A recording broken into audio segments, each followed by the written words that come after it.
Hello there, good morning, welcome back here on Prime On, and it's time for us to get into our next conversation, news flash here on the show. And this is where we get to have a fair idea of what the newspapers are reporting on, and also get to have some very major conversations here in the studio. I'd like to say a big thank you to you for making time with us, and a happy new month going out to every single one of you out there. We want to believe that November is going to be a great one, and so keep it going. And we're getting closer and closer to Christmas. I'm sure you're also looking forward to a great celebration. Make sure you stay with us here on Prime Morning, and all other shows that we have for you here, because we've got something very exciting for you this coming Christmas season. You would definitely enjoy it. We say a big thank you to Nutri Snacks this morning for making it possible for us to have a conversation. As always, it's the best on the market, and I keep saying it. If you're not enjoying it now, you've been way too late, because a lot of people have had so much to talk about when it comes to Nutri Snacks. And so go ahead, enjoy the experience. You'll be more than glad you did. And it's a family thing. So once you get in it, you're making sure that the whole family is enjoying. It's delicious, it's nutritious, it's Nutri Snacks. Enjoy the very best of it. Big Chef is coming back again, and we're asking for entries. And so if you've got what it takes to be a good cook, you know, if you're very young, between the ages of 10 and 14 thereabout, and you're very young and you're very, very skilled at cooking, you know, some people were born with it, others were trying to learn. Some too, you know, so assess yourself, know where you belong, and take a chance. You never can tell. All right. So we're looking forward to those entries. Make sure you send it to our social media pages. Our WhatsApp line is on our page as well, so you can go there and you can share with us some of the things that you can do in the kitchen. And we're going to be getting all the list together. And you never know, you might just be in that level. Okay, so yeah, hope to see you very, very soon. Step Up is also ongoing right now, 7:30 every Sunday on Joy Prime. You need to enjoy this. It's the very best on television. It has so much of entertainment. People are winning money. Some are just getting broken-hearted and all of that on the show. George Kwe and Merkel Kwe will always be on to make sure that you are entertained. And so please do well to stay on it this weekend as well.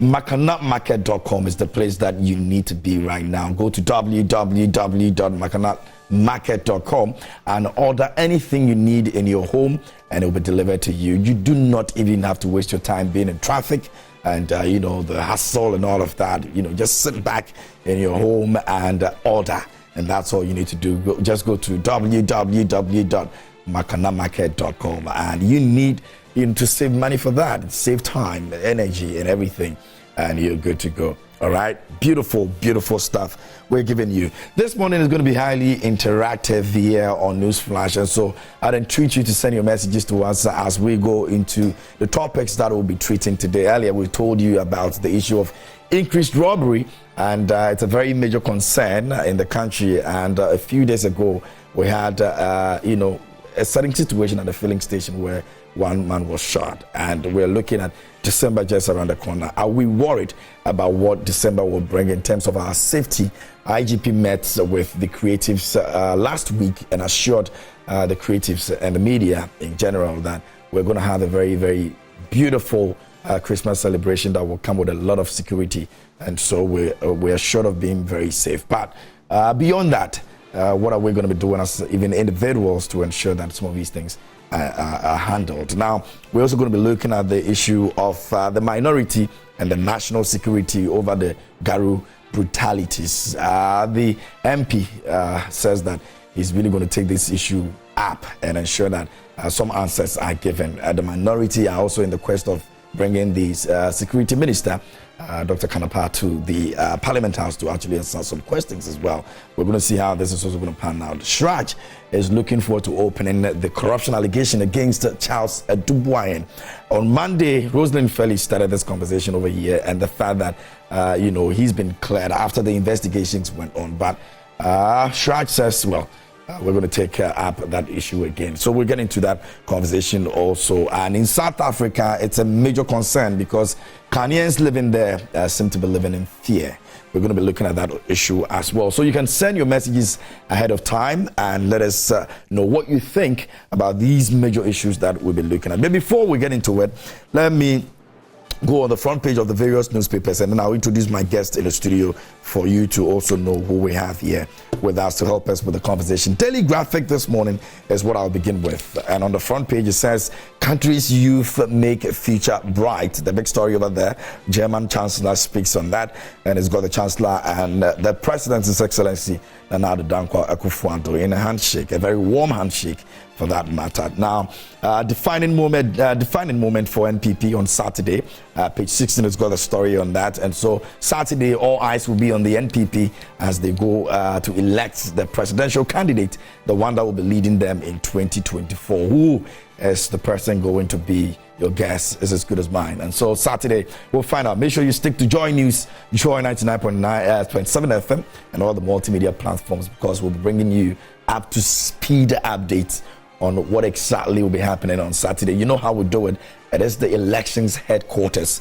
We're always going to be the elections headquarters. And you want to make sure that you're tuning to all our platforms on Saturday for the updates on that elections.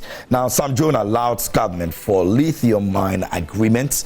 Page 13 has got a story on that as well. So other stories over here, 2023-2024, SHS academic calendar out. First year students to report in December 4. All right, so that's the front page of the Daily Graphic. Away from that, Ghanaian Times this morning says the most authoritative newspaper on the front page. Global community must seek resolution of Israel Hamas war. President says so. Nungua Stool vows to enforce SC ruling on Adjringano Boteman lands. We're talking about the Supreme Court's ruling on the Adjringano and Boteman lands. Now, Parliament to inquire into Akosombo Dam spillage. The Speaker says so. The big story over here, Akosombo Dam spillage, 19,743 school kids displaced in 71 schools in Greater Accra, Eastern Volta regions, and that's a report coming through. Not a good thing at all. 5 died, 20 others injured at Badu following downpour, windstorm as well. So that's the Ghanaian Times this morning on the front page. Away from that, let's get to the new crusading guide, and the front page has over there heady days to NPP, flag bearer confab. Bawumia wraps up nationwide campaign in Bolga as regional chairman Trong rally to show open support, and that's on Saturday again. We're all looking forward to what the outcome will look like. Now, towards achieving sustainable development, Goal 4, double up, invest heavily in humanity. Dr. Randy Abe to World, and Akosombo Dam spillage. Tobinco supports victims with medicines, relief items worth 1.5 million Ghana cedis. So we still have some very benevolent individuals going to the aid of the people affected at the Akosombo Dam spillage, and you can also do same. We're not done yet. We still need more support, and so let's do it. Let's do it for Mother Ghana. Now, Ghana-Germany pledged to deepen trade, investment, and security relations. And away from that, Akosombo Dam spillage, Ibrahim Mahama Jata Cement donated to 12,500 homes in Oti region, Bono East, and Afram Plains constituencies, and that's also some good deeds over there as well. And we also NPP delegates root for Festus Japan as next MP. That's the new crusading guide this morning. Daily Guide is also reporting on some very major issues, and it says, you can bet on me. Bawumia tells delegates, you can bet on me. That's Bawumia, the vice president, speaking to delegates over there. Ghana, Germany deepening ties, and EC lays Guan constituency CI. And rainstorm kills 5 at Bedu. And also non-custodial sentencing bill coming. That's on the front page of the Daily Guide this morning. Let's move on to the Finder. And the Finder on the front page says, Richard Anyaga donates to Lower Volta Basin flood victims. Still more support coming in, and I'm sure this weekend there's going to be some more support. Edem has been doing incredibly well with that as well. Our own very musician Edem has been doing very, very well with that. And BH Fetagro is also partnering Edem on this weekend on a trip to the Volta region as well, to also show their support to the victims. And so a lot of good deeds coming through for the people in Volta, and I think that we should even do more. Spillage disrupts education of 19,743 children. and 9,000 lost their educational materials, Bright appears says so. And avoid wood fuel to protect health and save the environment. NPA is speaking on that as well. Dr. Bawumia concludes flag bearer campaign with Bolga rally, and Ghana-Germany boost economic ties. That's the finder this morning. Let's now switch to the Ghanaian publisher. Now, on the front page it says, why OSP cleared Adu Boahen of corruption allegations, page 7. Let's got the story on that. And Akosombo Dam spillage, this is also a major report on it. 19,743 children forced to abandon school. CRI calls for education recovery plan to assist those affected. And we are not creating 25 constituencies, the EC declares. And Ghana and Germany boost economic ties. That's also reported. It looks as if it found its way into most of the newspapers that is reported on the issues today. The Ghana and Germany ties. Very, very, very interesting stuff over there. So we want to see what comes up out of this. You know, every time we're increasing the ties, we're deepening it, we're doing all of that, and when we are done, we don't really see much happening in the lives of people. So these are things we want to feel, we want to experience. All right. So yeah, it's a good thing, but let it reflect, in the lives of the people that some of these things are done on their behalf. Anyway, just saying. But you can also get interactive with us this morning here on the show. Prime TV is on Facebook, Instagram, and it's on Twitter as well. So you can drop your messages on some of the issues that we've spoken about earlier. We're going to get into the details of it, but you can also send us WhatsApp, and our WhatsApp line is very active as well. You can also share your thoughts with us, so we'll be more than glad to read from you today.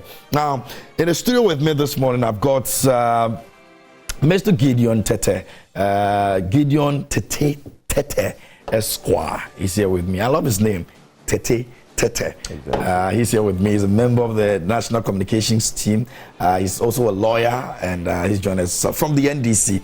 And also, we're looking forward to be joined by Palgrave Boachidankwa, a government spokesperson on governance and security, representing the NPP. We're also looking forward to seeing him also join us this morning. But before he joins us, let me introduce to you our very own lawyer.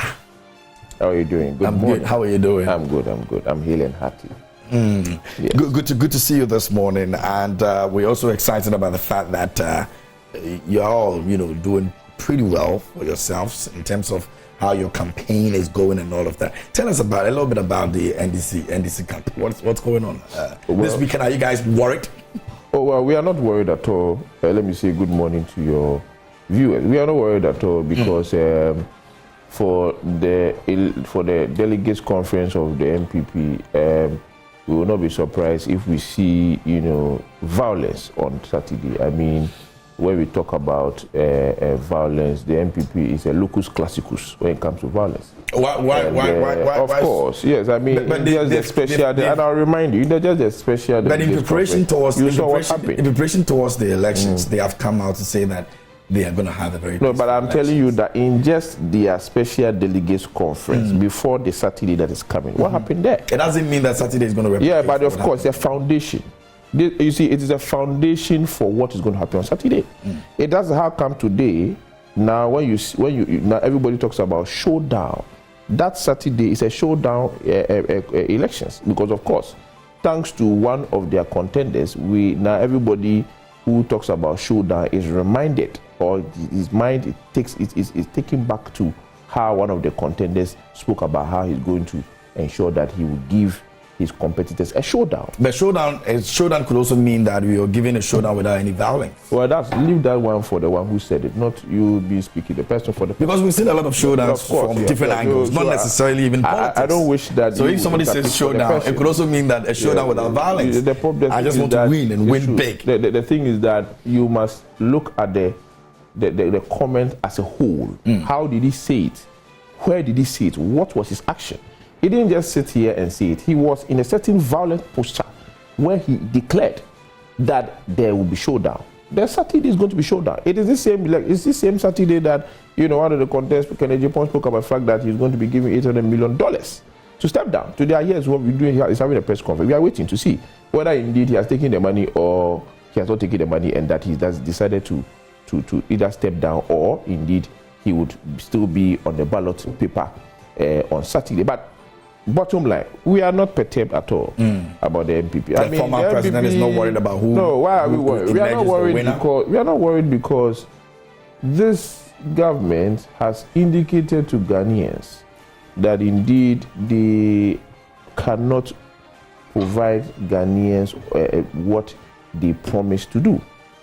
This ballooning, public debt that we are still finding ways of paying. The fact that the government does not even have money to pay for gas so that we'll have light, and that's how come we had some doomsday. It's not because of the fact that there are no megawatts or the megawatts are less. It's because government did not have money to pay, and that's how come this issue about doomsday came in few days ago.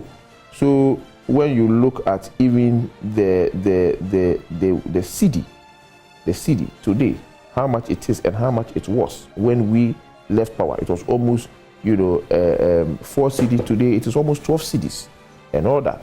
So Ghanaians have seen it. They have seen the regime of President John Mahama, and they have tasted the regime of the Adu Boahen government, and they have seen that this government is a total disappointment. And so corruption here and there, and you always see the president clearing his appointees even before investigations are done. Now you see even the Boahen, Adu Boahen has even been cleared by the OSP, and you see, just because of the fact that everybody knows the corruption-related offenses, CHRAJ says that no, there are many questions to be unanswered.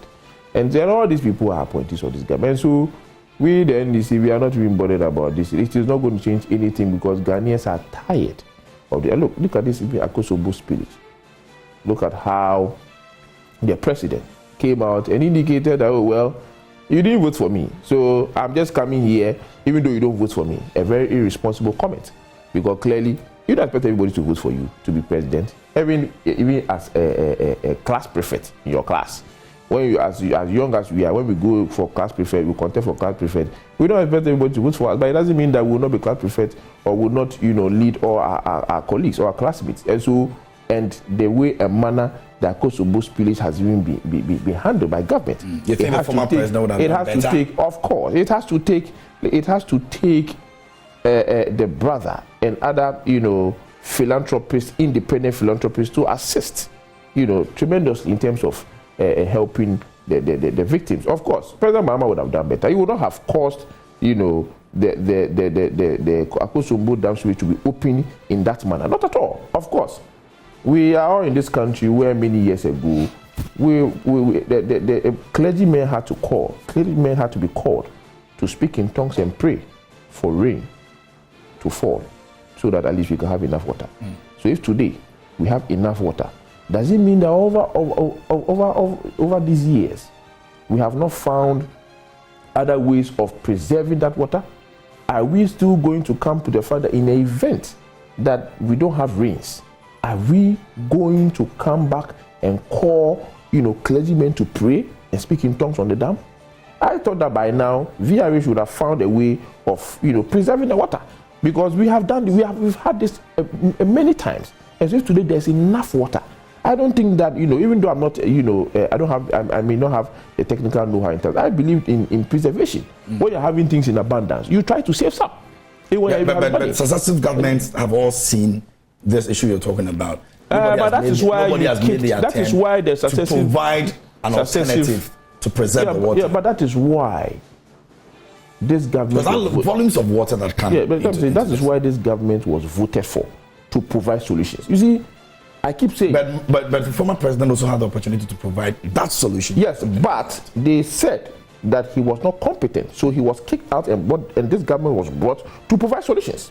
So you see, we can never compare, because you see the reason. So you think the 4 years was not adequate enough? No, the point was that they provided that alternative. Ghanaians, based on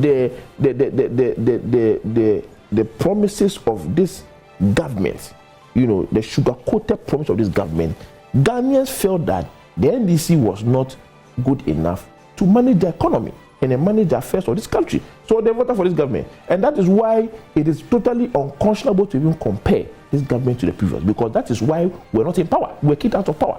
And so if this government came, we expected them to do better. We are not expecting them to use us as their yardstick. We are expecting them to have their own standard, because that is what they indicated, right? And they even indicated that there's so much money in the Bank of Ghana. Today, Bank of Ghana is broke. Bank of Ghana has gone bankrupt because of their mismanagement. And now we have to call a headmaster to even look at how we manage our affairs in terms of finances, like through the IMF. And so you see, the NDC is not the yardstick of the NPP, because they campaigned on the actions of the NDC and indicated that they could do better. And if you are doing better, if indeed you could do better, and with your actions, right, we see clearly that today the prices of goods and services are increasing every single day. Job creations have become job cuts, right? People are leaving the country every single time, right? It's totally, unpardonable. And so, yes, we, as I indicated, of course, we will pray that there will be no violence on Saturday, but it will not surprise us. If we feel it will not, because the special delegates, it showed that the conference indicated and showed the way that these people, and of course, I will not be surprised that money will be shared. The money that was supposed to be used to pay for gas so that we have light is what is under CCI Department. There's always money shared in elections. That's money. Whether NPP or NDC. That's money. There's always money shared. It is that money. It is that money that is being promised to CHRAJ for $800 million. It is that same money. That is what Baumia is going to share. Remember the special delegates conference, he was giving 20,000. I didn't say it. His people were saying it. The members of the NPP were the ones saying, I didn't say it. They came out to say that when you are voting, they'll give you 20,000. After the 20,000, you go back again to the chief of staff to collect extra money.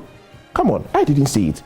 That is why this country is broke. The IMF money that is supposed to rescue this country from perishing is that money that goes to share on Saturday. So you see, we know the NPP, but of course, we pray for them. Whoever wins the flag bearership will not be able to defeat His Excellency John Dramani Mahama, because the records are clear. All right, so let's look at some more issues, and we're looking at the festive season. This is a general, issue, because it affects almost everybody, especially when you have armed robbers getting into certain places and taking lives and all of that. How do you see, from where you sit in the season that it's just ahead of us? You think that we're able to control the kind of robberies that come? The police service have actually assured that there's going to be some, safety for all of us. But what do you make of that?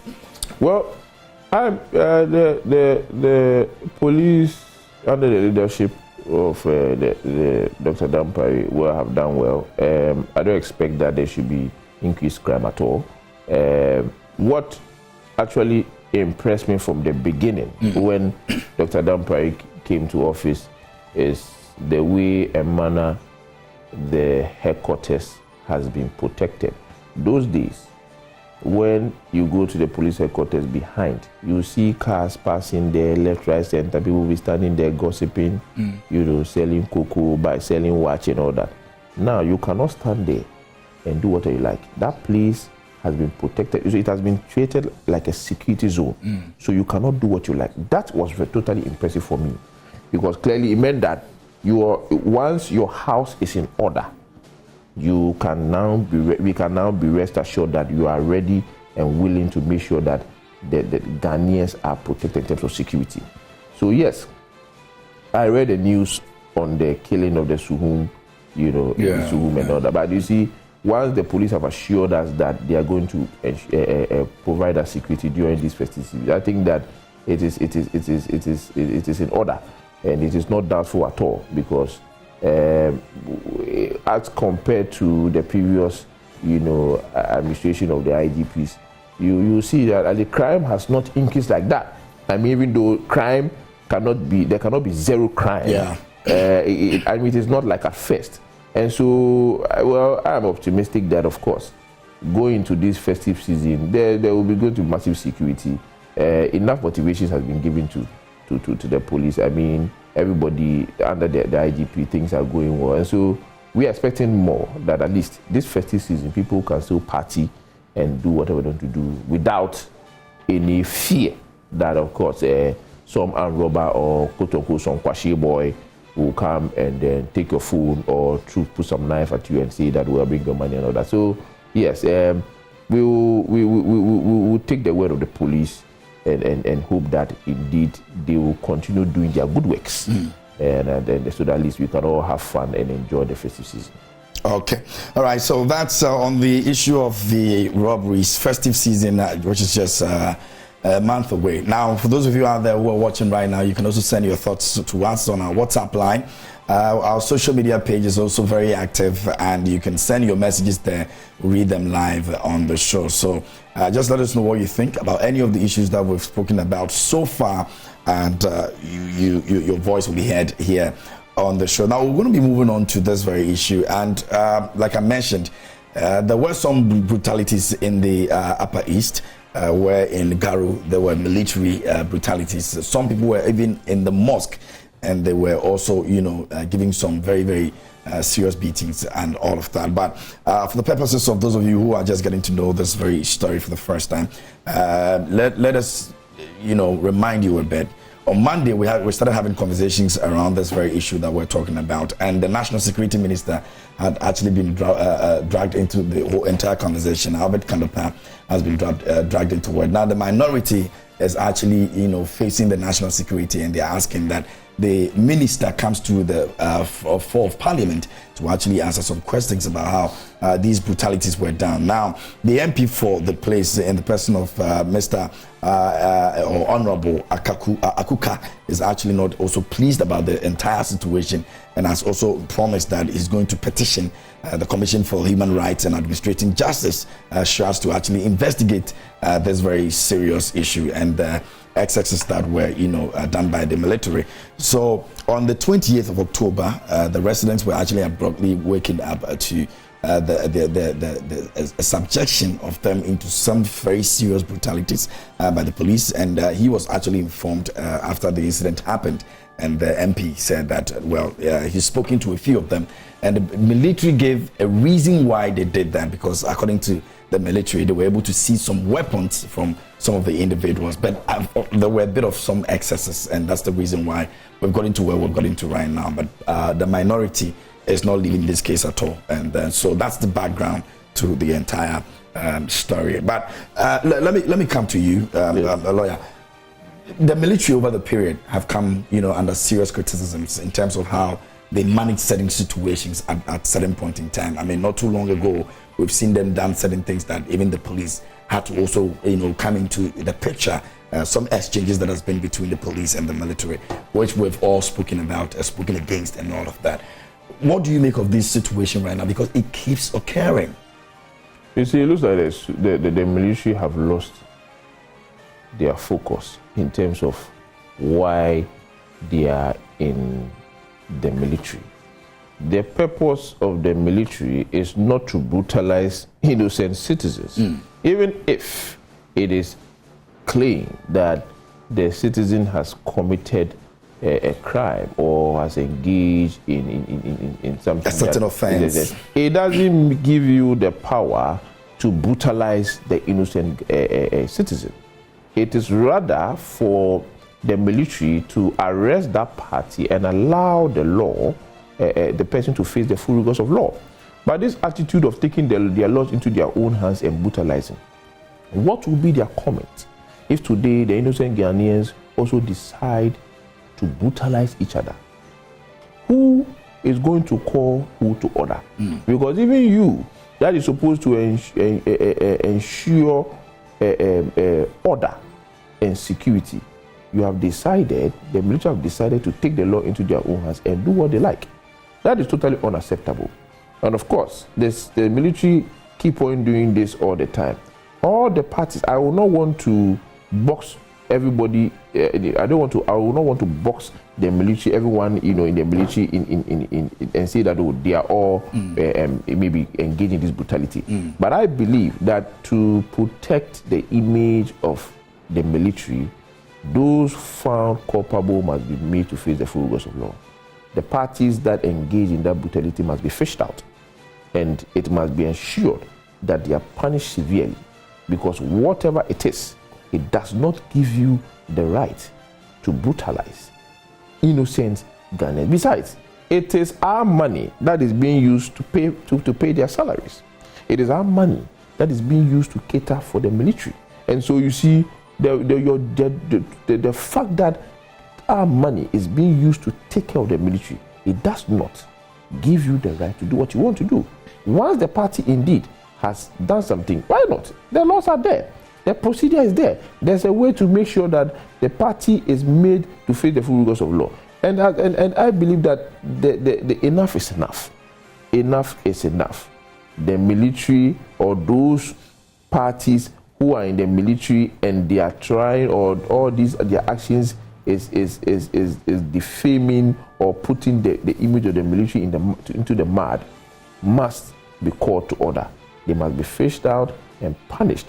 And of course, once they are punished, we must all know, not in secrecy, we must all know that these parties have been fished out and they are the parties that engage in the brutality.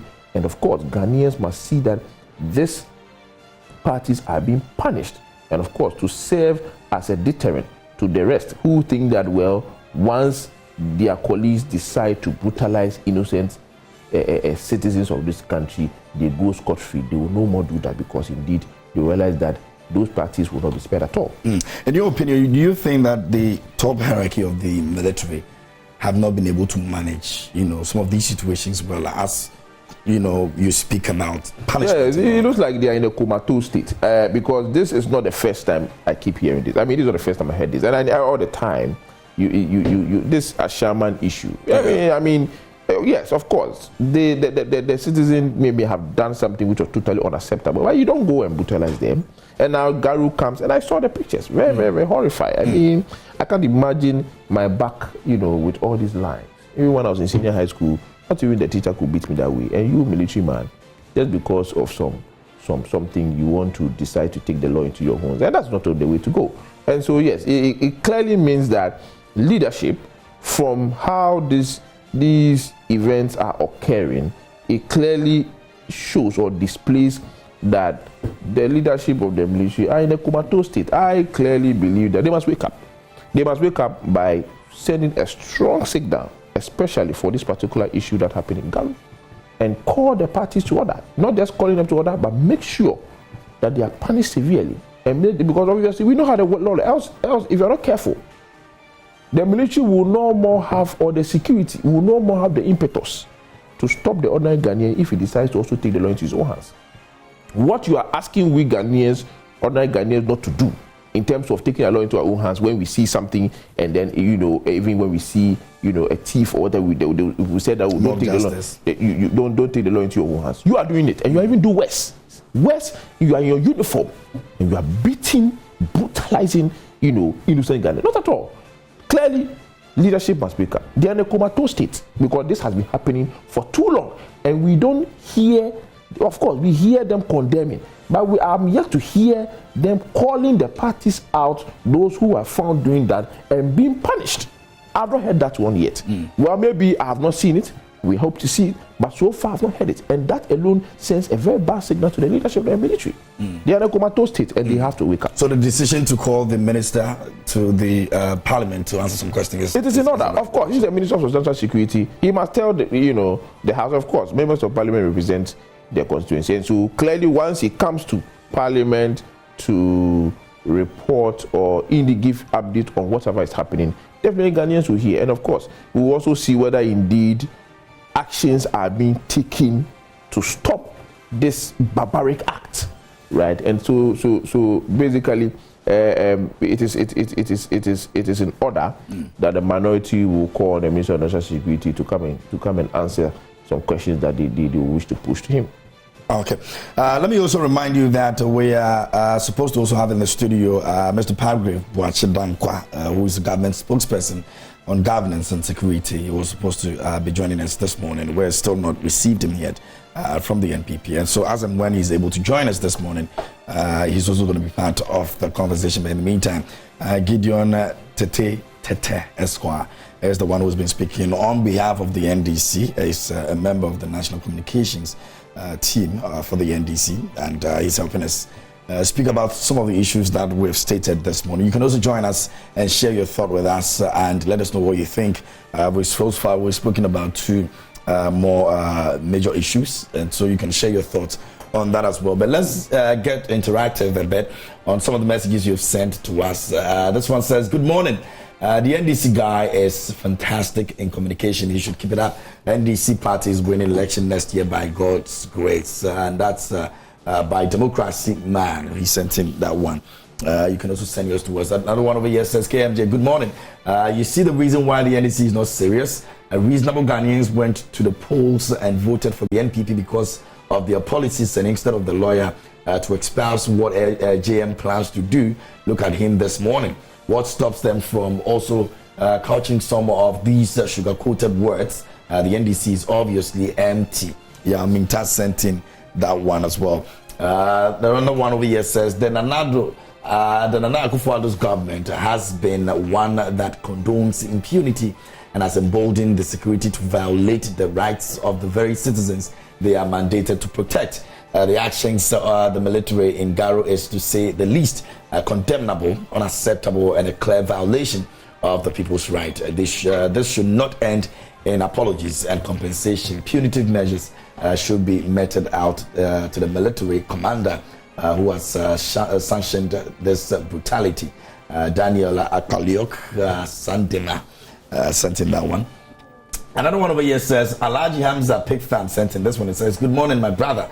I am particularly happy Parliament has taken up this issues of brutalities against the citizens of this country.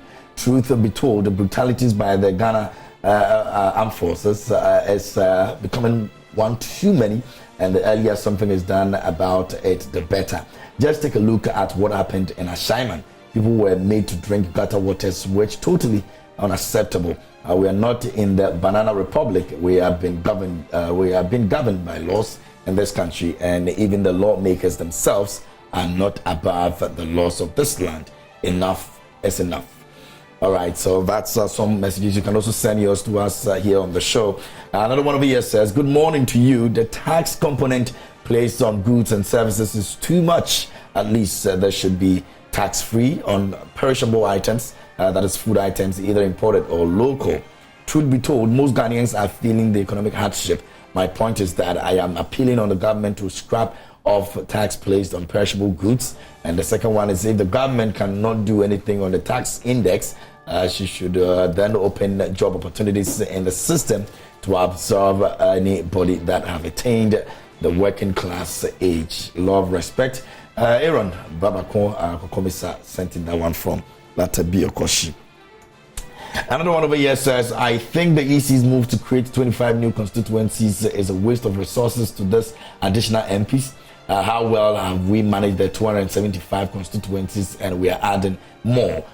So this government will not think of creating jobs for the youth, nor to think of any projects other than retaining power to loot more. Oh no, NPP government, power never again. From Ablade Efiakuma Zongo Takrade, from Efiakuma Zongo Takrade. Well, the EC has actually comes out to clarify that situation, and it says that they are not creating 25 constituencies, and so that's the answer to that question that you're asking, or that concern that you're raising over there. It says that we are not creating 25 constituencies, so they've clarified on that. All right, so yeah. Anyway, you can also send your thoughts to us this morning on our social media page, and you can also share with us on our WhatsApp line as well. And let's read from you. We've spoken about two major issues, and also the big one this weekend will be the NPP's delegates, conference. They're going to elect a new person to lead the NPP. Who is it going to be? Kennedy, Baumia, there are others, Dr. Kutu and all that. But we're looking forward to a very good coverage, and so make sure that this weekend on Saturday, your dials will be on radio and TV here at multimedia platforms. We're going to be giving you up to speed updates and very, very credible source of information, and so please do well to tune into all our platforms, especially Joy 99.7 FM, Joy News, Joy Prime TV, Adom TV, and you can also tune into our other affiliates in Kumasi. Love FM will be giving you some projections on that, and of course we have our sister stations in Chi also over there who are going to be giving you Inshira. We'll be giving you some updates on that as well. So please do well to make sure that, this weekend on Saturday, you're dealing with us, all right? Stay with us, and let's give you very credible information on the elections for the NPP. Now, away from that, we'll move on to the next issue. So on Monday, we had Charles Adu Boahen cleared of all the issues and allegations against him. The OSP says that they didn't really find some very, serious crimes to implicate him in any way, and so he's been actually left off. But CHRAJ says that they're going to open up that conversation again, that corruption allegations against him. And so the words of the former Minister of State at the Finance Ministry, Charles Adu Boahen, again, over the period, the Commission on High Human Rights and Administrative Justice, CHRAJ, has actually come out again that they're going to also reopen that investigation into that corruption and conflict of interest allegations against him. Now, it comes after a day after the Office of the Special Prosecutor in its investigations into the allegations of corruption and influence peddling against Mr. Adu Boahen. According to the OSP, it says that Mr. Adu Boahen was indulging influence peddling, the reprehensible acts, and it's not actually qualified as a corrupt act. So that's the definition they're giving to the situation. So it was not a corrupt act, it was an influence of a sort, and so it's the reason why they had to let him go. But CHRAJ says no, we're going to go into this. Lawyer. Yes. First of all, the OSP's investigations into it and the subsequent declaration of the entire investigations and letting the man go. You think that it needed to be looked at before even getting to that judgment, if you want? Well, before I touch on issue, let me correct one comment about one of your the viewers who spoke about what NDC is coming to wish to do when we come to power. Well, we will first of all, I want to indicate that NDC is going to build the Ghana we want. And number one, we are going to reduce public debt. As you speak now, we know that the public debt has ballooned to over 800 billion Ghana cedi, and that's a lot of money. That's a lot of money to deal with. Yes, how sure are you? Of course, we are going to reduce the public debt because we are going to make sure that funds that are supposed to be allocated, we make sure that we clear all those payments. The other one that is that we are going to cut costs in terms of and reduce waste and spend wisely. As compared to this government, they are spending on everything. I mean, buying new cars and all that. Under the NDC administration, come 2025, we are going to make sure that the number of appointees we appoint in terms of ministers will cut down to 120. We've had over 120. We're going to reduce them drastically. To what number? To 65. To 65. You think that's enough? Of course. The president to there are a lot of positions that are duplicating. I mean, and so definitely the communication outfits. Apart from the Ministry of Communication and the deputies, there are other communication portfolios in the Flagstaff House and all that. Same for agriculture and all that. So we are going to cut the cost. We are going to cut the size of government as well. We are also going to ensure that the secretariats and agencies that have been created, that currently the secretariats and agencies are so many. We are going, and they are actually not even functioning the way they must function. So we are going to suspend that.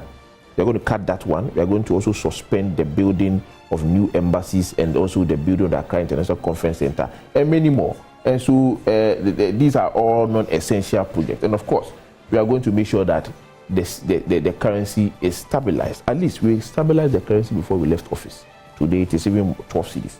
And also we are going to look at the fact that public procurement is done and done properly. We will not just be engaging in sole sourcing just by heart. And so and many more. And so building the Ghana we want under the NDC will not just be about create, loot and keep. We are going to make sure that everybody enjoys the largesse of this country. A lot of things. But currently this country doesn't have money. Yeah, this country doesn't have money. How do you intend the country has money. The country has money, but this government had decided that they will use that money they'll keep their money under their beds. They have also decided that they'll use that money to share on Saturday as part of their delegates conference. They have also decided that that is the money they will use. That's the money. How sure are you that that's the money they're going to use? I'm telling you. Yes. And that's the money. The NPP that's the money who are working for themselves. No, but that's the money. Acquire their own money. That's the money they are using. How sure are you that that's the money they are using? That's the money they are using to build that useless, if I quote unquote, the Bank of Ghana head office. And today, per the World Bank report, over 850,000 people have been pushed to poverty in this country. And so you see, this country is broke not because there's no money, it's because we are engaging in wasteful expenditure. And I'm telling you, the promise of $800 million to a candidate means that the money is there. That promise, but if a candidate is promising someone, I'm going to give you this amount of money, it doesn't necessarily mean that the person is going to be taking it from the government coffers. The one who is speaking, where do you get the money from? People have worked for themselves. Where the money? That is the money that has been used. The world to make such money. The world's biggest pits in this country, right? That's where the money has gone to. So you see, this country is broke because of wasteful expenditure. If that Bank of Ghana head office is suspended, we will not be talking about 850,000 people being pushed to poverty per the World Bank report. If we had not put our money, we had managed the funds well in terms of building National Cathedral, which is now the world's most biggest pit, and we don't know where it is going, we will not be talking about the fact that the country is broke. If we had not seen monies in people's bedrooms and lockers, we will not be talking about the fact that the country is broke. If we had not seen party government officials sharing as much as 20,000. If I give you 20,000 you today to vote for me, you ask me, how did I get that money? I want your vote, and I'm giving you 20,000 Ghana cedi cash, not mobile money, cash for you to count. But this happens. This happens in the NDC too. Where NDC, do we share 20,000 Ghana cedi? No, we never share money. Look, it doesn't matter the amount of money you're giving to the person. We don't share money. What we sharing do money is that in elections, it's something that we see from both parties. We don't share money. We only cater for the transportation. Okay, well, you are only, maybe you are moving from here to 50 cedis, 100 cedis. But you are giving me 20,000. How much? No. Do you remember the incident about the woman that shared money during elections? But she shared money. She never said she shared money. In the when she was spraying money, that is not shared. That one has got nothing to do with the NDC.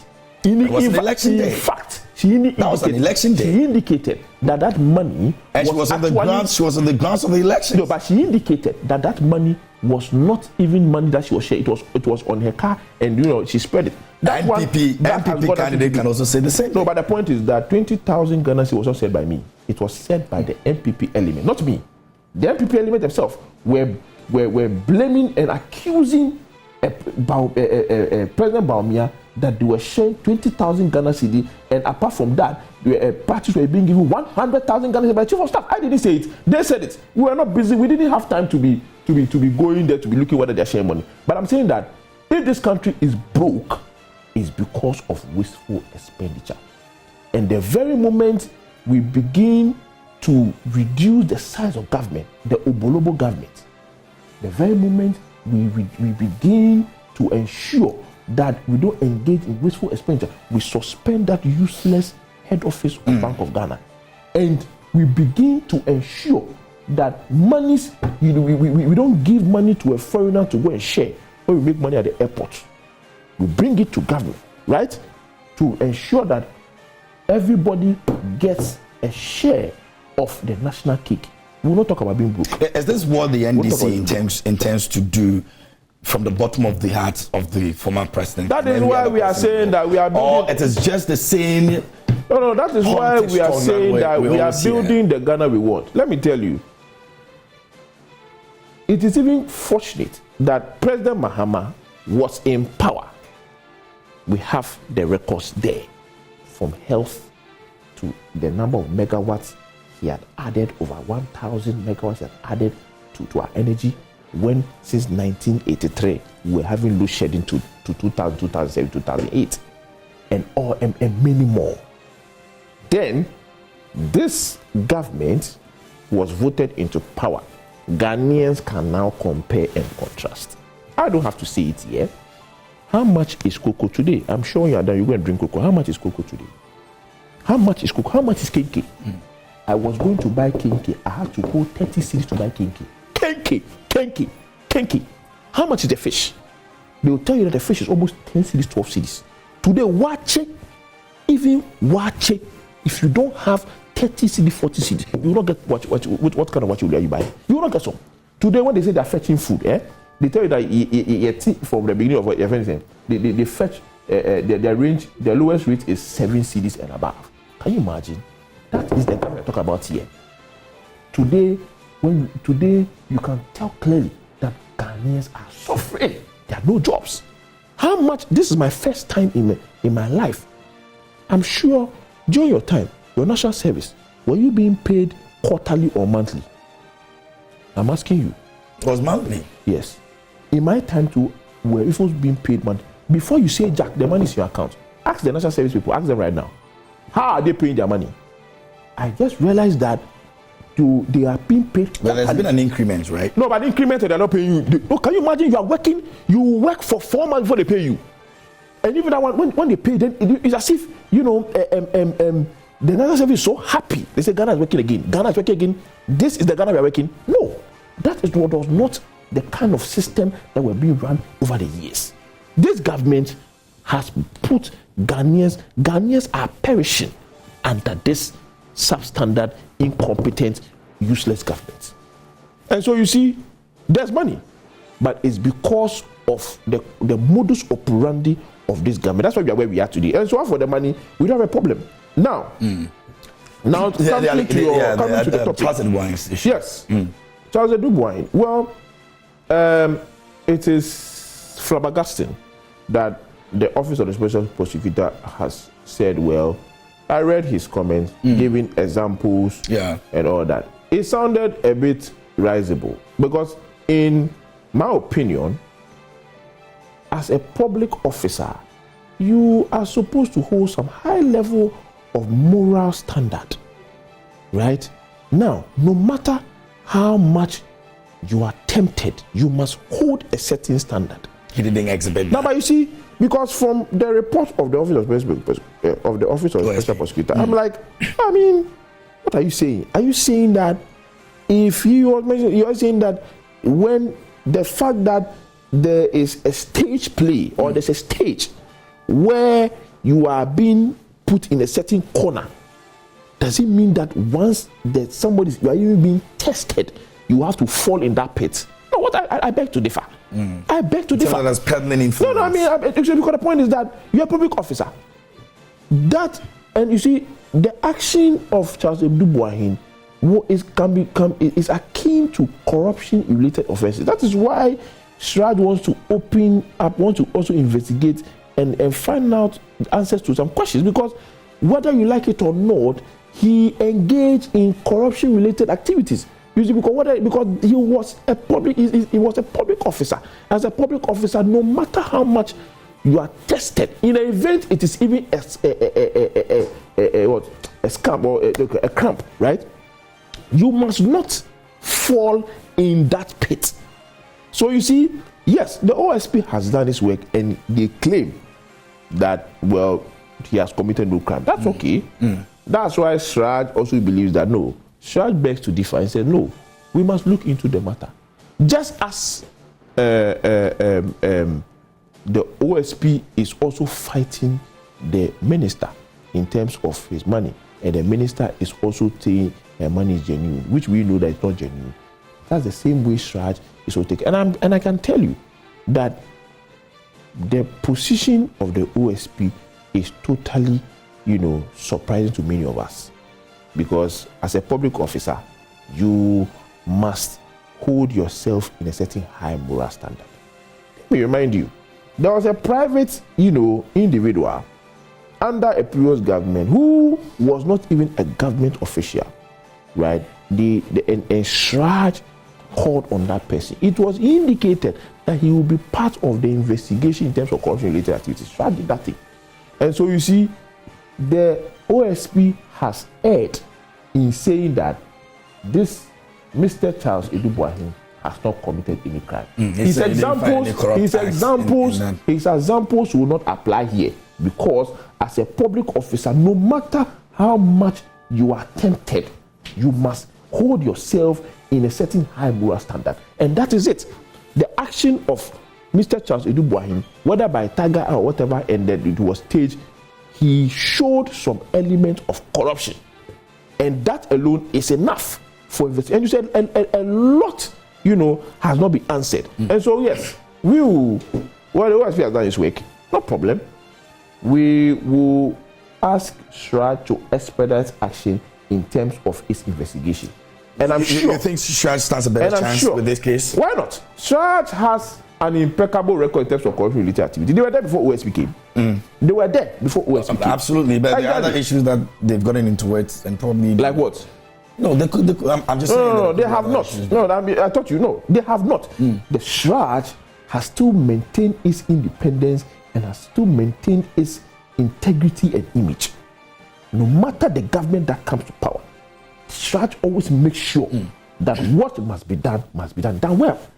Once the CHRAJ believes that the OSP has given, has made, let's say, a skewed opinion, that's why CHRAJ believes that no, there's more to this matter. And we are very optimistic that CHRAJ will get to the bottom of this matter. And definitely, I watched the documentary at TV3's theater, and I'm like, come on, whether you're a stage or not, you shouldn't have you engage in that corruption-related activity.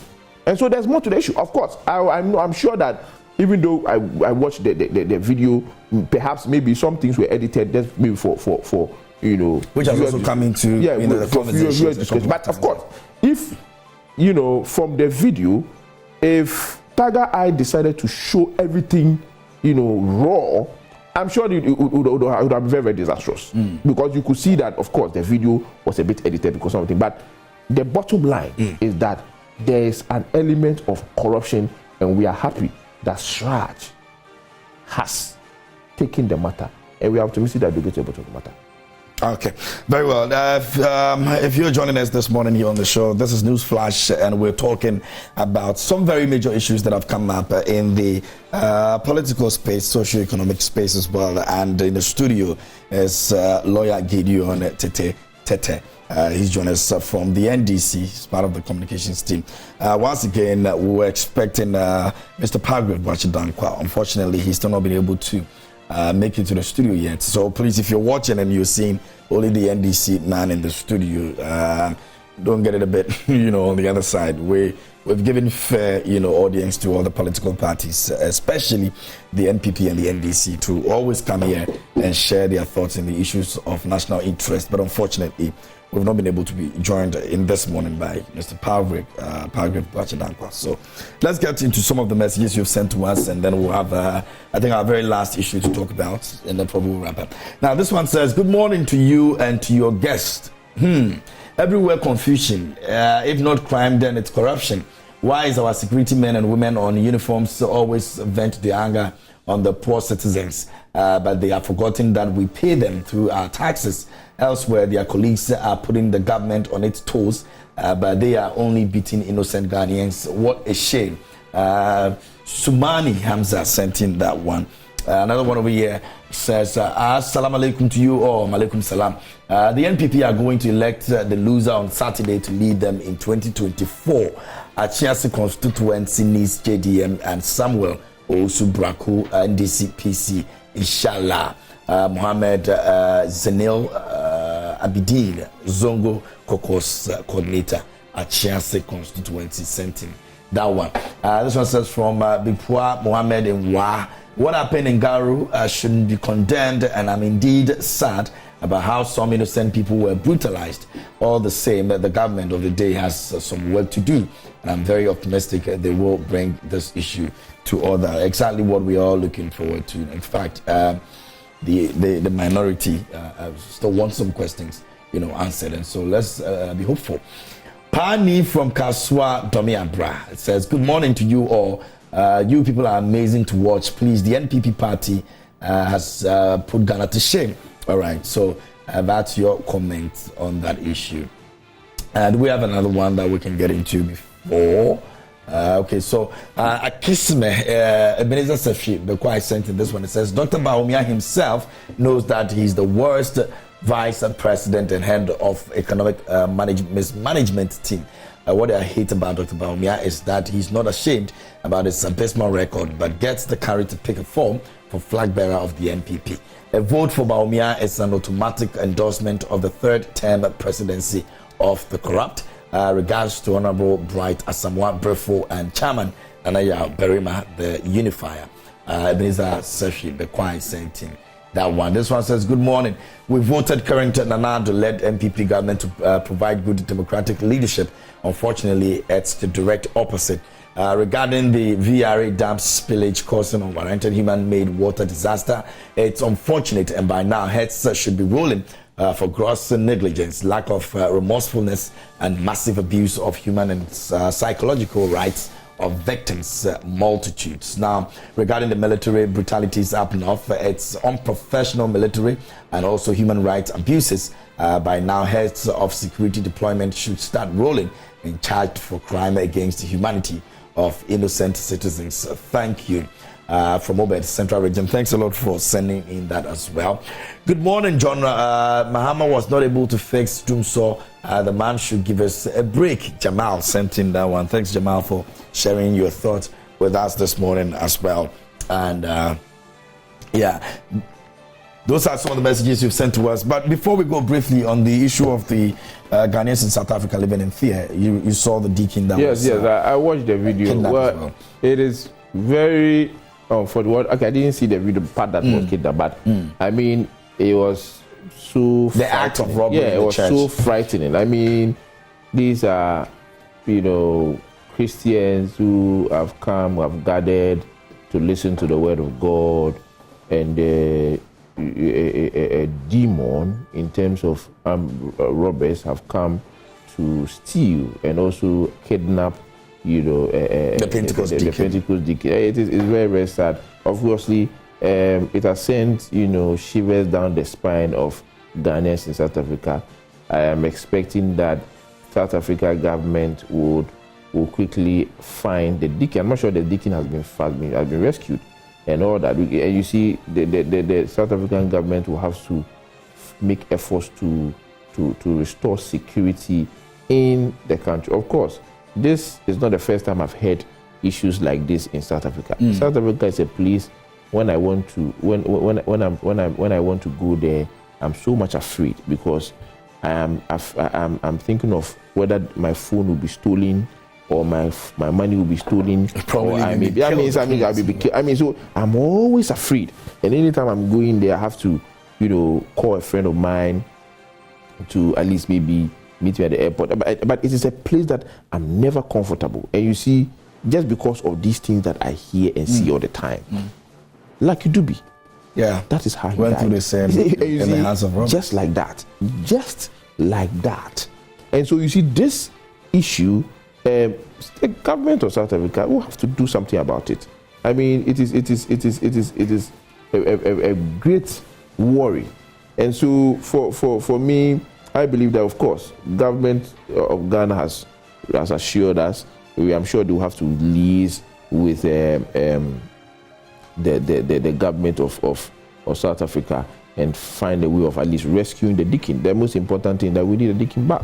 And so wherever he is, he must be. But we have to rescue him alive, not dead. Yeah, alive. That's also another that's the point. Yeah. He must be rescued alive. Yeah. After rescue, he may be rescued, but we want him alive. And so I would plead with the government through the embassy to do everything possible to ensure that at least we are able to rescue the deacon. Yeah. It's very worrying. I mean, especially if you're watching the video. Those of you who have seen the video of the entire robbery scene. It looks like one of those movies. If you're watching it, it's more like yes. I mean, I was like, oh wow, what is this? I could see the pianist trying to take his phone from his pocket and hide it because it looks like he took everybody's phone, but he quickly took it from his pocket and put it in front. I'm like, what is all this? I mean, You are coming to praise, you are coming to worship God, and the devil comes through armed robbers to come. It becomes worrisome. And of course, it's something that a lot must be done. At least that's right now. The most important thing is that the deacon must be rescued alive.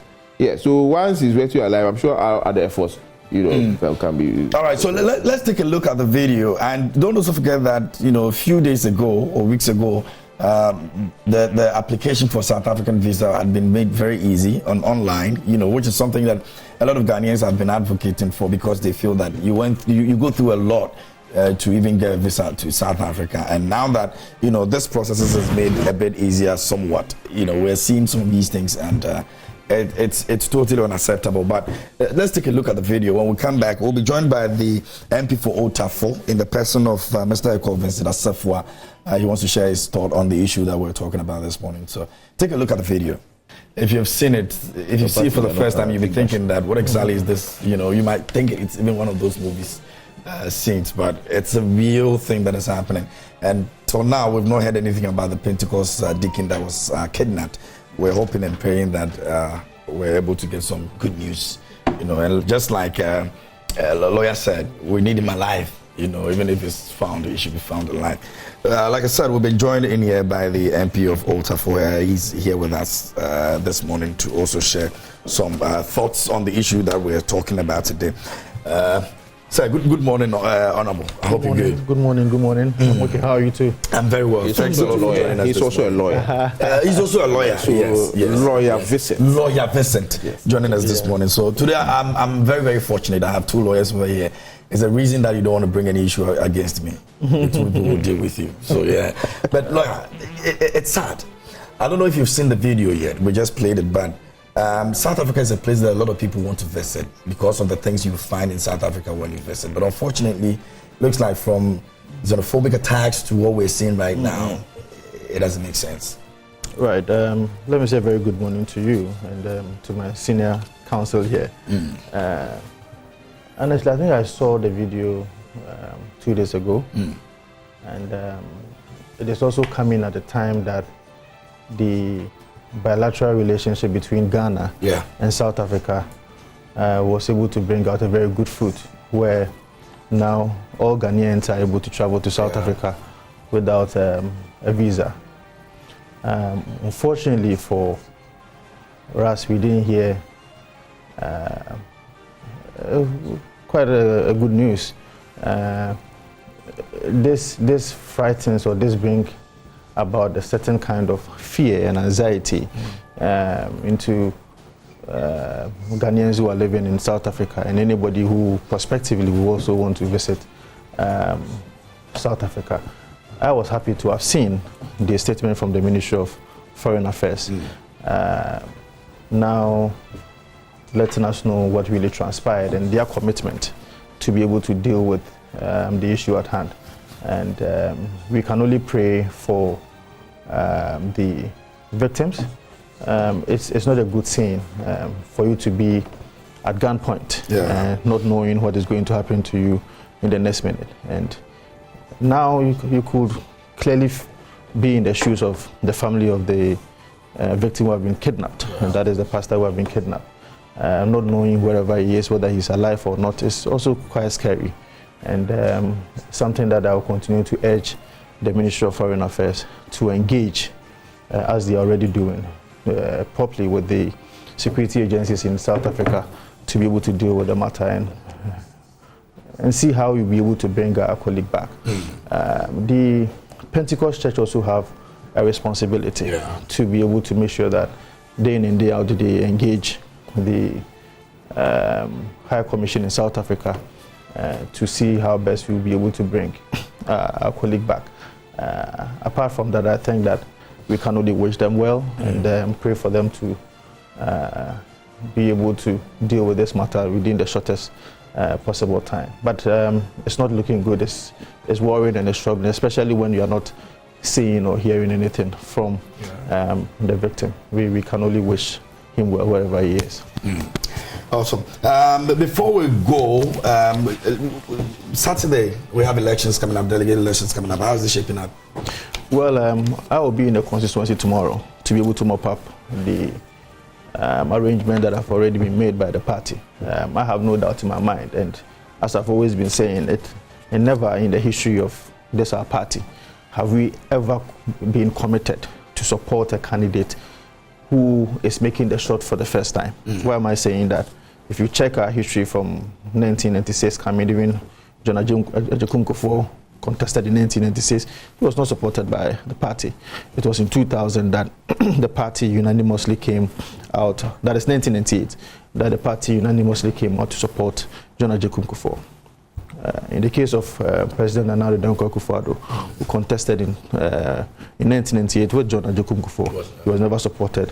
It was in 2007 that unanimously the party supported President Nana Addo Akufo-Addo. But in the case of Dr. Mahmoud Bawumia, this is his first shot. That is why I said never in the history of the party that the party unanimously feels that this is the candidate that we should go for. I can only urge for calm because the party knows what is right, and the party believes that in the 2024 election, is Dr. Mahmoud Bawumia that we believe that we'll be able to hold the torchlight for the New Patriotic Party. So the 200 and a little over 200,000 people who are going to vote on Saturday. I have no doubt in my mind that about 70-75% of them have made up their mind to be able to support Dr. Mahmoud Bawumia. Then after the 4th of November, then we will see how best we will be able to deal with John Dramani Mahama. The party have been able to issue a statement that on the 4th of November, when we are done with the elections, at the forecourt of the Ohenejan Sports Stadium, there's going to be a rally for the party to outdoor the new presidential candidate. This will come right after Saturday? Right after Saturday, when we have been able to declare the result. So His Excellency the President himself will be there, the party national chairman will be there, the secretary will also be there to be able to make sure that we outdoor the new presidential candidate to the world and to the Ghanaian people. I think that the arrangement, as we speak, is positive, that we are going to have a very good election. So you remember during the special voting, it was largely successful. Just about 1 or 2 incidents here and there that those issues to have come under serious criticisms in terms of how peaceful it was. Absolutely. Looking at Saturday, are we looking forward to? But this is even a greater number. Exactly. As for the special delegates, it was just about 900 people, but there's about 200,000 people. So we expect that we are going to have a calm election. It's possible that 1 or 2 disagreements may come here and there, but because we are one family, because we are from the same womb, same party, we should be able to disagree, or if you like, agree to disagree, so that we can have a very successful elections. But I wish all candidates well. The party knows best. The party is right. The party never makes a mistake in terms of a leader that they believe that should lead the party. Breaking the 8 is not easy. Just last Monday, Pesek broke the 8. Nigeria had already broken the 8, but I believe that the New Patriotic Party, for the first time, will be able to break the 8. My learned colleagues, I'll come back to you, but let me go to South Africa this morning and see.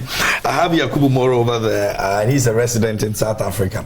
Let me find out a few things from him. Yakubu, if you can hear me, good morning to you. Yeah, good morning, sir. How are you? I'm very well, thanks. And yourself? We are doing well by the grace of the Almighty God. Great. What's the current situation in South Africa right now, or where the incident of the robbery attack in the church and the subsequent kidnapping of the Pentecost deacon? What's the situation now? Okay, currently calm has totally been restored, but the congregants are still in trauma. That is the first of its kind that they've ever witnessed a kidnapping and also a robbery, especially in the church. Some of them have been in this country for the past 12 years. They've never been involved or seen such or witnessed such a thing, apart from probably seeing it on TV or in movies. So experiencing it live, especially in the church, which is supposed to be a peaceful place, has left many of them in a traumatic situation. The only good news that we have for the viewers and the listeners is one of the church members who was an elder, and then also by then he was working with one of the financial sector, which is a bank in South Africa. He was kidnapped after the robbery. Good news is today we found him alive. He's fitter than even the economy of Ghana. So that is the good news that I have for the whole country. We were only hoping for his safe return. Thank God he's back safely. The armed robbers didn't demand for any ransom. That is the good news. And the police are also on high alert to fish out those criminals. They are monitoring every movement of each and every one, especially regarding this issue. So the police are refusing to reveal most of the information to us. And the gentleman who was kidnapped is also not speaking publicly to us. We understand due to security reasons. Most of this has to be involved or being given to the police for them to also be able to know what is best for all of us. Are there any arrests in terms of the kidnappers or the robbers that went into the church? Not at the moment. The only thing that the police are relying on are crucial information from the church members, especially with regards to identifying the robbers, maybe special tattoos, etc. You understand? We were fortunate to have a footage of some of them, of which it was about 2 of the robbers that were captured live. So we hope the security would be able to use those to identify them. So going forward, we will use this medium to appeal to all Ghanaians, especially in South Africa, to make use of this new technology, which is installing CCTV in their workshops, in their houses, churches, etc. Because had it not been the camera that they were using to stream the program at the church, honestly, we wouldn't have even had a single video or footage of the robbers. So this is an appeal that we are appealing to the Ghanaian community in South Africa to also invest in personal security. The South African government is doing its best, but it cannot cover all of us. So we also have to come to the party in order to relieve some of the negative things that happens in this country. I'm curious to know, robbers enter a church, they don't take anything from the church.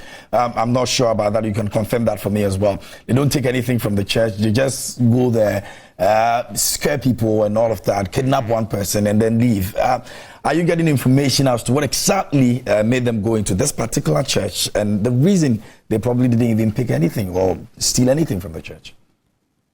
Okay, my preliminary investigation proves to me that these robbers were they were on a mission. They came on with a purpose, and that purpose was to kidnap the elder who was kidnapped during the church service. Wow. Because upon their arrival, they did ask about the elder. So that was the title. They don't know his full name. Everyone calls him an elder. So when they arrived, they mentioned the name. We are looking for the elder. You understand? Then they took off all the cell phones that belongs to the congregants. Then also they left the building together with the elder. And the elder in question is also working with a bank in South Africa. So it's likely that the kidnapping would probably be arrested, would be probably connected to where he was or where he is working with. So maybe they targeted that at this Sunday, this specific hour, his current location will be at the church. That is why probably they follow him to the church. Maybe if they went to his residence, it wouldn't be easy for them to penetrate him because security is tight in some of the residents of which some of us are residing. Depending on your income, you can decide to stay in a more secured environment of which it will be difficult for criminals to even penetrate in. But looking at the structure of the church, 1, they don't have security on site. 2, they don't also have like security, which is technological, CCTV, etc.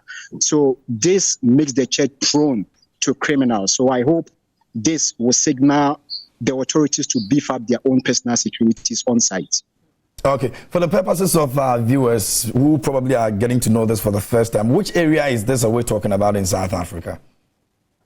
It's Johannesburg, which is the capital of South Africa. Oh, so it happened in Johannesburg. The crime hotspot. Okay. And what's the crime rate in the area like, by estimation? Johannesburg is the hub of crime, if I will put it that way.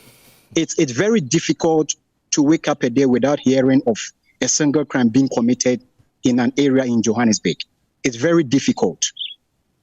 Yeah, so that is the rate. So probably on a rate base, I would say 90%, probably 95% crime, because Johannesburg is involved with a lot of people, both locals and migrants, especially Zimbabweans. And most of these Zimbabweans, at times we also have to admit, most of them are also involved in many criminal elements. You understand? So when it comes like this, you cannot even suspect that probably this operation was carried by South Africans or by probably foreigners. We also have certain incidents that Ethiopians are being kidnapped in this country, and those criminals are all Ethiopians who are doing that. Pakistanis are also being kidnapped in this country, and you go in, it's all Pakistanis who are doing it behind. You understand? So it's like a connected ring of chain. Whenever they see this person has maybe this kind of business, there is money, they kidnap that person and then demand for a ransom. After the ransom has been paid, then they release the person. That is the new form of criminal elements that we are sitting with in this country. Maybe finally, there's been growing concern about these crimes and people visiting South Africa and how safe they are in the first place. You've been there, and for what you've seen over the period, what would you say as an ambassador of Ghana over there? What would you say in terms of these concerns that has been raised by individuals? Okay, honestly, I've been in this country for the past 12 years. I've never in my entire life come across with any criminal activity. Not even been asking for my cell phone. I'm using a phone right now. I'm standing in the street. I've never, ever experienced such a thing. That doesn't take away the fact that this is a crime hotspot country we are living in. So personally, you being in this country, you have to take security upon your own self. Don't say there are visible police patrolling the streets, so you just be careless on your own. No. That is the advice that even in our very own country, Ghana, you cannot always rely on the Ghana Police Service to provide you adequate security. You need to do your own. So these are some of the petty things that we do. There are some Ghanaians who have been in this country for more than 20 years. They've never, ever been robbed of their valuables. And there are some who arrive today, right there at the airport, they will be robbed. You understand? So it's when it comes to questions like this, it's very difficult to use a dirty brush to paint the whole country, or a clean brush to paint the whole country. It all falls back to you, the individual. You know the area that you are penetrating or you are doing your business. You know how to properly secure yourself. Don't rely on the government for security. Rather rely on yourself. That is probably the advice that I will give each and every one. Otherwise, awesome. South Africa is a better country, especially for most of us. Health is free in this country till date. The government is still every month giving free money to their citizens. Children under 18 years are receiving various grants every month. Our grannies, daddies, moms, they are all getting free free grants at the end of every month. Health is free in this country. You don't walk into a government health facility that you will be asked to pay. It has never happened. Till date, they even have this COVID-19 special fund that they are paying each and every citizen who is unemployed sitting home. For the past 4 years since COVID came in till date, the government is still paying such money to them. So all these things, when we come in and we see such, it baffles us that why can't our leaders in Ghana do at least a quarter of such to us back home? If our government were able to do such, most of us wouldn't be in this country. I know. The confusion for me this morning right now is the fact that all these things you're mentioning are free, and yet people are still doing, dangerous things to other people and all of that, robbing people and all that. So I'm just confused, as much as maybe some of my other colleagues and the lawyers in the studio. But we'll have that conversation. But I would like to say a big thank you to you. So what exactly are you doing in South Africa, by the way, in terms of work destination? Because you spoke like someone on, reporting field, journalist or something. What exactly do you do there? You've already said it. I do freelance for some of the media stations back home and also right here. Great. And I must say you did an incredible job this morning for us. We appreciate you. Thank you so much, Yakubu Moro, for joining us this morning. Thank you very much, sir, for your time. Great. And that's Yakubu Moro joining us all the way from South Africa. He's a resident there. He's been there for 12 years.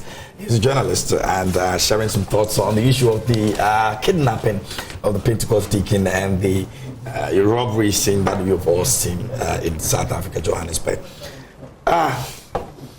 Please, let's do our final comment and then let's listen. It looks like we've spent too much of our time now. I'll start with you, Lauren. Well, I think that there's some good news that is coming in. I was not aware of this. But my challenge is how someone will be arrested without a ransom being paid or even asked, without the person being harmed. Nothing of that sort. As to the intent of the arrest baffles me a bit. But maybe we should leave it with the police, as you rightly said. With time, the police will be able to unravel as to the rationale behind such a kidnap. So I will just be optimistic to know what really transpired. The security situation in South Africa, I am very much aware that it's quite problematic. Because of what has been happening in time immemorial. And anybody who is a Ghanaian, because I'll speak as the representatives of the people, in South Africa should be very wary of he or himself. Even in the United States of America, or even in the United Kingdom, you cannot say that the UK or the US security or the police service is on the road, so you yourself will not take your security into your own hands. Wherever in the world, it is important that you as a person, first and foremost, take your security seriously, because that is the only way that you can be protected. Because most of the time, these thieves, or if you like, these kidnappers or these miscreants, are always ahead of the police service. Normally, the police service will come in after the scene has been committed. So if you allow yourself to be treated that way, then of course that is your own issue. So I will plead with each and everyone who is in South Africa now, especially knowing that Joburg is one of the hubs for criminality. You should be able to take your security seriously, so that we will be able to avert some of these issues. Churches and schools, especially where Ghanaians are, should also provide some security for themselves, because I'm sure that if this church, there was a security probably even at the entrance or at the gate, they would have been able to avert some of these things. Having said that, we can only pray for calm. We can only share our sentiments with the people who are affected, people who just on the side of seeing these robbers are still in fear and they are still in anxiety. And I believe that going forward, some of these things will be averted if personal security is being taken by ourselves. Great. Lawyer.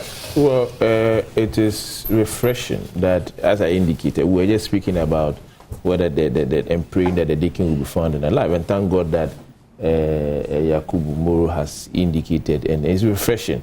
And of course, I couldn't agree more with my colleague, counsel, that indeed you have to, provide security for yourself as well, in as much as you want to rely on government to provide you security.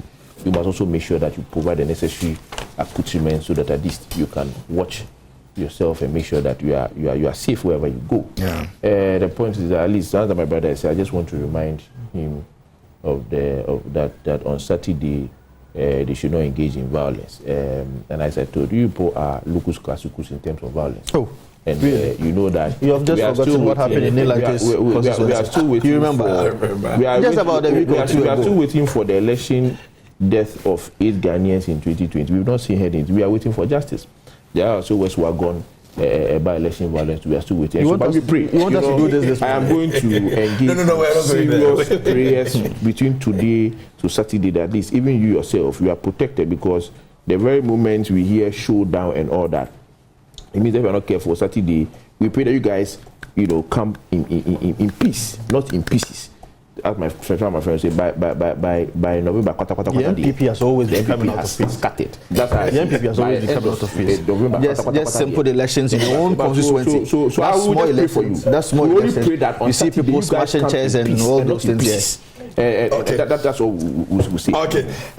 This morning I was fortunate enough to have been joined by two lawyers in the studio. Lawyer Gideon Tete Esquire joined us this morning here on the show. He's from the NDC, he's a member of the communications team, and also joined by lawyer Echo Vincent Asifwa, MP for Old Tafo, also joining us this morning. So I've got some 3 comments to read, and then we're done for this morning. Can I have the comments, please? And this one says, good morning, you're a great, tell the NDC communication member that the Ghanaian will never have a short memory because the time is in the power.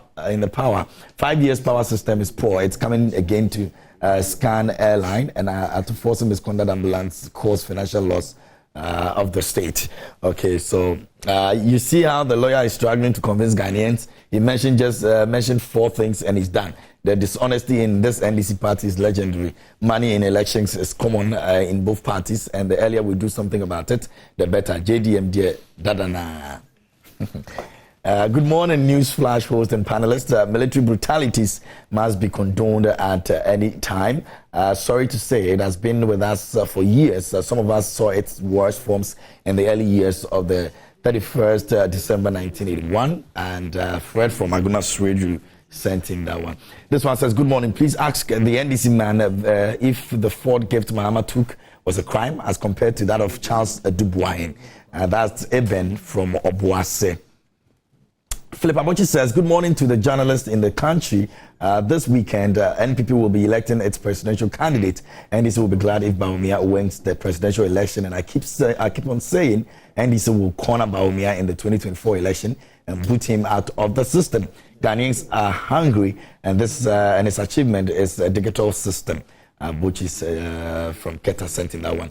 Hamza Mohammed says, good morning, my brother. I'm happy both majority and minority has taken up this issue of the Akosombo Dam spillage. I have doubted that it's not a natural disaster, but man-made one. Someone somewhere slept on his or her job, and they must be made to answer. This was an act of negligence on the part of the VRA.